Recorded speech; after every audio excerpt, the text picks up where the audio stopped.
let me tell you the story of the haunted PC. Our story begins with a young man named Robbie. Robbie was not a nice boy. Above all, he loved to torment his siblings. He would jump out from behind corners and laugh when they startled with fright. He would play punch buggy with them, and he'd put sand in their sandwiches, and overall, Robbie was a spoiled little brat. Even when his younger brother Todd broke his leg riding a bicycle, still Robbie didn't stop tormenting him. One summer, as they pulled up in the driveway to visit their grandparents, Robbie raced out the door and ran up the stairs shouting, "I'm going to play some video games." Todd, behind him, much slower, shouted, "No fair, it's my turn." Now, Robbie didn't really like playing video games, but he did like tormenting his younger brother. So he ran up to the top of the stairs and then hid in the linen closet and listened. And behind him he could hear Todd, with his cast and crutches, coming up the stairs. Thump tap, thump tap, thump tap. And when Todd reached the top of the stairs, Robbie leapt out from the closet and said, "Punch Buggy says ow!" and punched Todd on the shoulder. And Todd jumped back, startled, but unfortunately one of his crutches got tangled in his legs, and with a crash and a clatter and a crunch, he fell to the bottom of the stairs. And just like that, Todd was dead. After the ambulance and the hospital and the funeral and the blame, Robbie was a very different boy than he used to be. But one night, not too many months after that terrible accident, over again at his grandparents' house, Robbie was unable to sleep, thinking about Todd.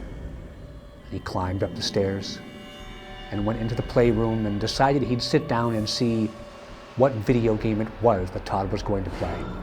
He knew Todd liked to play scary games and thought maybe it would be something he could play while he waited the night through.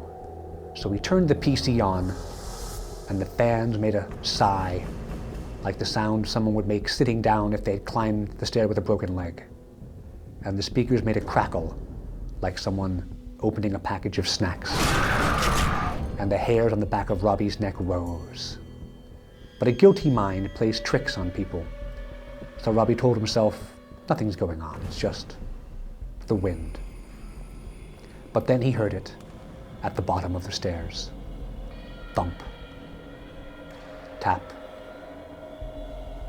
But surely that was just the house settling, or maybe a mouse in the walls or something. But again it came thump, tap, thump, tap. And now Robbie was sure his sisters or someone was playing a prank on him, but he wouldn't let them win. So he just hunched his shoulders down and pretended he didn't hear it. But it came up the stairs louder. Thump, tap, thump, tap, thump, tap. "Come on, guys, stop being funny," Robbie whispered. And then he saw a reflection in the monitor behind him, his brother Todd's face, skin gray and clammy with the pallor of death. And his voice spoke, a low rumble. "Punch Buggy says ow." And something punched Robbie on the shoulder. With a terrified scream, Robbie leapt up and ran out of the room and headed for the stairs.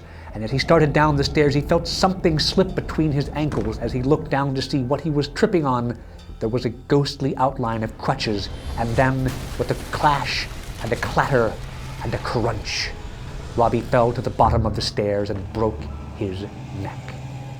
And just like that, Robbie was dead.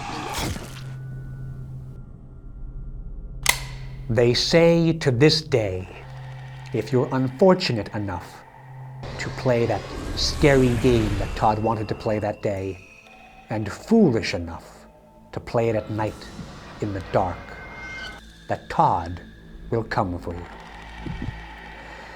So by all means, get a scary game this Halloween. Enjoy it. Play it at night, even if you dare.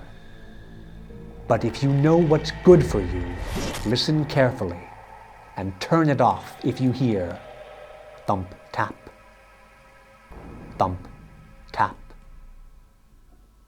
thump, tap,